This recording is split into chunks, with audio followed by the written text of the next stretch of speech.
Bom dia, são 8 horas e 15 minutos, quarta-feira, 3 de outubro. Esta é a TV Senado. Eu sou André Ricardo e você assiste agora ao Senado em Dia. Lei dá mais controle ao trabalhador sobre os pagamentos feitos ao INSS.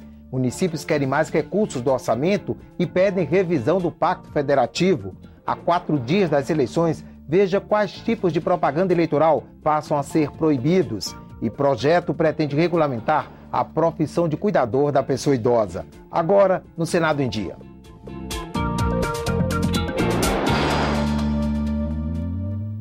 Até o fim do mês, o Ministério da Previdência Social vai regulamentar uma nova lei que garante ao trabalhador mais controle sobre os pagamentos feitos ao INSS. O Instituto será obrigado a enviar extrato das contribuições para empresas e trabalhadores sempre que solicitado. E os patrões terão que comprovar os recolhimentos aos empregados. Quando os aviões da Transbrasil começaram a ser abandonados nos aeroportos, na crise que levou a empresa à falência em 2002, estes 3 comandantes da companhia já estavam aposentados. Para receber um benefício maior, eles tinham contribuído para o Aeros, o fundo de previdência privada do setor. Em 2006, foram surpreendidos com uma intervenção no fundo pela Secretaria de Previdência Complementar, por problemas de gestão. Todos os 800 aposentados da empresa tiveram os benefícios cortados. É uma perda muito grande. A gente se sente desamparado e a gente perde o chão. Hoje, os ex-funcionários da Transbrasil brigam na justiça para recuperar as aposentadorias. A situação poderia ter sido evitada se eles tivessem informações sobre o destino da contribuição que faziam para a Previdência. Sabíamos que estava registrado nos contra-cheques os descontos, tanto para o Instituto quanto para a Previdência Oficial, né? Nós não tínhamos controle disso. Hoje não se tem ainda, não se tem. Se a companhia realmente estava ou não recolhendo ao fundo, como também o INSS, né? Este advogado trabalhista afirma que é comum empresas descontarem contribuições dos funcionários e não repassarem para os fundos de aposentadoria. No caso do INSS, o trabalhador só descobre a fraude nas situações em que mais necessita dos recursos.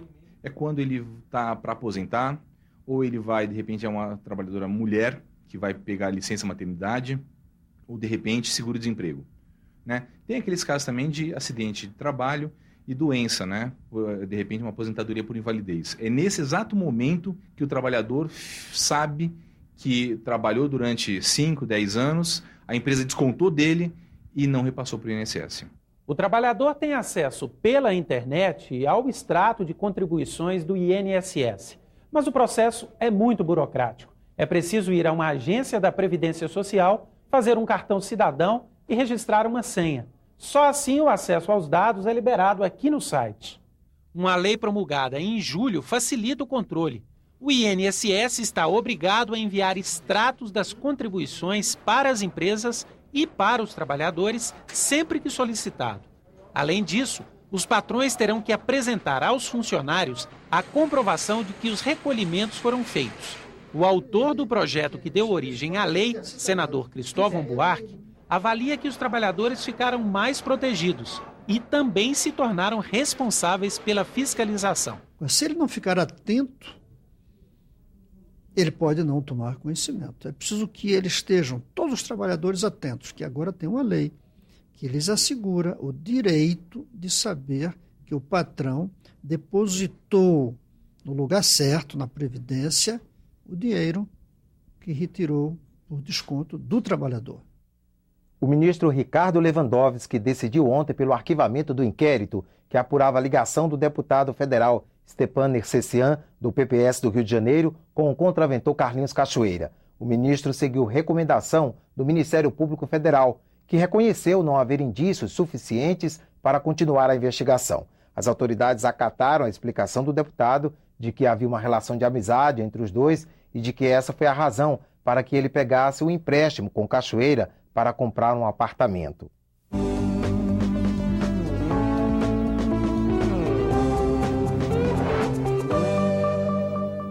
O calendário eleitoral estabelece datas importantes para esta semana. Quinta-feira, dia 4, é o último dia para a divulgação da propaganda eleitoral gratuita no rádio e na televisão. Mas será que os candidatos não podem fazer outro tipo de propaganda até o domingo de votação? Quem responde à nossa dúvida é o secretário-geral do Tribunal Superior Eleitoral, Carlos Henrique Braga. Então, Braga, quinta-feira também acaba o prazo para a realização de comícios? Exatamente. Além do término da propaganda gratuita no rádio e na televisão, encerra-se o prazo para a realização de comícios. E na sexta-feira também acaba outro prazo em relação à propaganda? Na sexta-feira encerra-se o prazo para a propaganda via internet. Também uma data importante, considerando a evolução dos tempos e a utilização desse meio de divulgação. Até o domingo, os eleitores também podem fazer carreatas, passeatas? Esse prazo se encerra no sábado, às 22 horas, carreatas e passeatas e manifestações coletivas. No domingo, dia das eleições, isso não é mais permitido. Pode o eleitor ir à sessão eleitoral portando o broche, o distintivo, mas não pode ir com camiseta, pode levar a bandeira e não pode se aglomerar. Qualquer aglomeração de eleitores é proibido pela lei. Quem insistir nesse tipo de conduta pode ser preso? Sim, ele será devidamente autuado, levado à presença do juiz eleitoral para as providências de estilo. Pode, inclusive, perder a oportunidade de realizar o sagrado direito de votar. Salário de professores, construção de crematórios e contratação de conselheiros tutelares. Esses são alguns dos temas de projetos em discussão ou já aprovados pelo Congresso Nacional e que influenciam diretamente na administração dos municípios. O problema é que nem sempre as novas leis determinam de onde vem o dinheiro para as novas políticas públicas. Os municípios estão na pauta do Congresso. É uma pauta gigante.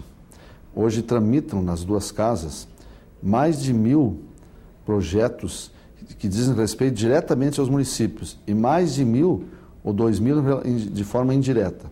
E tem projetos sobre quase tudo. Um deles obriga o uso de semáforos sonoros em todas as cidades do país. Outro manda instalar telões de TV em praças públicas. E um terceiro determina a construção de crematórios municipais. Mas ninguém diz de onde vai sair o dinheiro. O problema está no Pacto Federativo, a divisão de direitos e obrigações entre União, estados e municípios. Essa é uma questão que os prefeitos eleitos em outubro vão ter que enfrentar logo depois da posse. A queixa é de que o governo federal cria novas despesas para as cidades, mas não distribui o dinheiro arrecadado com os impostos. E o assunto passa pelo Poder Legislativo. Não há regulação. A Constituição de 88 é clara no artigo 23. Tem que haver necessidade de criação de uma lei complementar ou várias regulando o Pacto Federativo. Enquanto o Congresso não regulamenta o Pacto Federativo, o senador Álvaro Dias defende mudanças no Fundo de Participação dos Municípios. O FPM é formado pelo Imposto de Renda e o IPI. Em 2011, foram quase 55 bilhões de reais, mas o bolo pode ficar maior. Incluir no Fundo de Participação dos Estados e Municípios as contribuições sociais. As contribuições sociais representam 56% do bolo total da receita no país. E essa parte fica exclusivamente nos cofres da União. Não há o compartilhamento com os estados e municípios brasileiros. Outro projeto que interessa às cidades é a divisão dos royalties. O dinheiro repassado para a União, estados e municípios pela exploração do petróleo. É um projeto necessário até para corrigir as injustiças que tem, porque há 15 anos atrás os royalties de petróleo não representavam nada. Hoje, já sem pré-sal, sem nada, praticamente nada de pré-sal por enquanto, já ultrapassou os 30 bilhões. E isso tende a crescer de uma forma gigante, chegar a 100 bilhões nos próximos 4, 5 anos. A matéria foi aprovada pelo Senado e está parada na Câmara. Mas, para o consultor, a liberação de mais dinheiro pode gerar novas obrigações para os municípios. Você cria uma situação propícia a que os congressistas que foram demandados a dar mais recursos se sintam no direito de também impor novas condições aos municípios. Algumas dessas imposições já foram aprovadas pelo Congresso e pesam no bolso das cidades. O piso nacional dos professores terá um impacto de 7 bilhões de reais em 2012. A lei dos resíduos sólidos vai exigir 18 bilhões por ano até 2014, dinheiro para a implantação de aterros sanitários. E a profissionalização dos conselhos tutelares vai custar 1 bilhão e 300 milhões de reais por ano. Estão literalmente asfixiados. Tem prefeituras agora com 3 meses de atraso para pagar os funcionários. Ora, se não está pagando o servidor que trabalha para mexer com a máquina, você imagina investimento. Não tem nem para custeio. O Senado examina uma proposta para regulamentar a profissão de cuidador da pessoa idosa. Margarete trabalha há mais de uma década para Jurema, mas nos últimos 5 anos a relação delas mudou. Eu comecei a trabalhar para ela, ela morava sozinha, então eu fazia todo o serviço da casa, né? Mas ela saía sozinha e tudo. Aí, numa casa que as coisas foram acontecendo, aí eu passei a ir ao médico com ela, fazer fisioterapia, viajei algumas vezes com ela. Margarete não fez curso de cuidadora. Para ela, paciência e bom senso são o segredo para desempenhar bem a tarefa. Jurema parece satisfeita. Senti falta de uma pessoa mais presente perto de mim. E eu procuro ser uma pessoa ativa na medida do possível, né?